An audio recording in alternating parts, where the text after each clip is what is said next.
The moment I met him, I knew something inside me had shifted. It was like a flicker of light in a dimly lit room, something I hadn't even realized I was searching for until it was right in front of me. He wasn't just handsome.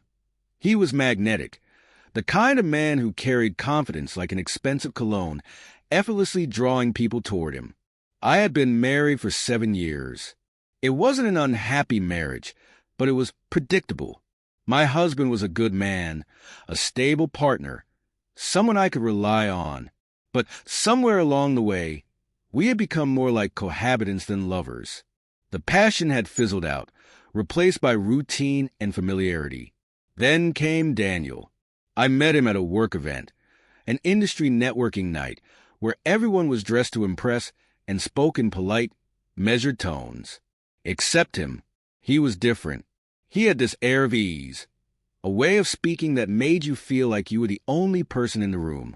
When he laughed, it wasn't the rehearsed, professional chuckle I was used to hearing at these events. It was genuine, full-bodied, and contagious. He noticed me before I even had the chance to notice him. Our eyes met from across the room, and in that instant, I felt something stir in me that I hadn't felt in years. Desire. It was intoxicating and terrifying all at once. "You look like you need a drink," he said as he approached, his deep voice sending a shiver down my spine. I laughed, shaking my head. "That obvious?" "A little," he smirked, handing me a glass of red wine. "But I promise, I won't tell." We talked for hours. The conversation flowed effortlessly. None of the awkward small talk, none of the careful tiptoeing around each other. He was bold, honest, and made me feel seen in a way I hadn't felt in years. That night, I went home to my husband with Daniel's name lingering on my lips. I told myself it was just a harmless attraction, that I was simply enjoying the thrill of something new. But deep down, I knew better. Days turned into weeks, and Daniel and I found ourselves drawn to each other in ways neither of us could ignore. A stolen glance across the office, a brush of fingers that lingered just a second too long. He was careful, respectful, but I could see it in his eyes. He wanted me just as much as I wanted him. It wasn't long before the temptation became too much to bear. One evening, after another late night at work, I found myself in his car, parked in a quiet, deserted lot. The air was thick with anticipation, the silence between us charged with unspoken words. "This is dangerous," I whispered, my heart pounding so loudly I was sure he could hear it. He leaned in, his breath warm against my skin. "I know." And then he kissed me. It was slow, deliberate, and utterly consuming. Every rational thought in my mind screamed at me to stop, to walk away before it was too late. But my body betrayed me, pressing closer, aching for more. That night, we crossed a line we could never uncross. Our affair was a whirlwind of passion and secrecy. Every touch, every whispered promise, felt like a rebellion against the life I had built. With Daniel, I wasn't just a wife, a predictable partner. I was alive. He made me feel wanted in a way I hadn't felt in years, and I craved it like a drug. But guilt is a cruel companion. My husband began to notice the changes.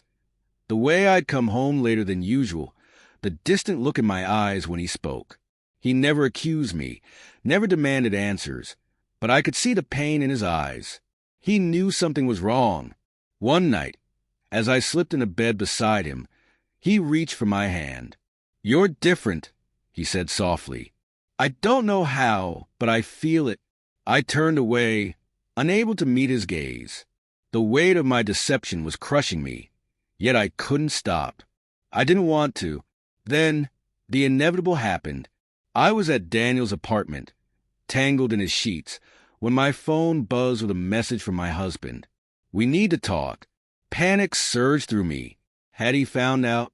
Had someone seen us together?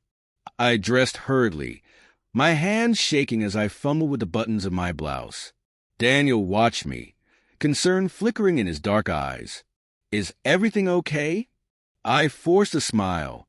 "I don't know." When I got home, my husband was sitting at the kitchen table, his expression unreadable. "Where were you?" he asked, his voice eerily calm. I hesitated. The truth was sitting on the tip of my tongue, but I couldn't bring myself to say it. "At work," I lied. He exhaled sharply, running a hand through his hair. "I don't believe you." The silence stretched between us, thick and suffocating. And then he asked the question I had been dreading. "Is there someone else?" I wanted to deny it, to weave another web of deception. But looking into his eyes, I knew I couldn't. The man who had loved me, trusted me, deserved the truth. Tears burned at the corners of my eyes as I whispered, "Yes." His face crumpled, his hands clenching into fists. "Why?" "Because I was lonely. Because I wanted to feel desired. Because I had convinced myself that passion was worth more than loyalty. But none of those answers would undo the hurt I had caused." "I don't know," I admitted, my voice barely audible. "I never meant for this to happen." Silence. Then he stood up, his chair scraping against the floor. "I need time," he said, his voice breaking, "to figure out what this means for us." And just like that, the life I had known began to crumble. Daniel was a fantasy, a beautiful escape from reality. But reality always catches up. I had chased desire at the expense of everything else, and now I was left to pick up the broken pieces. As I lay in bed that night, staring at the empty space beside me where my husband should have been, I wondered, was it worth it? The answer, I realized, would haunt me forever.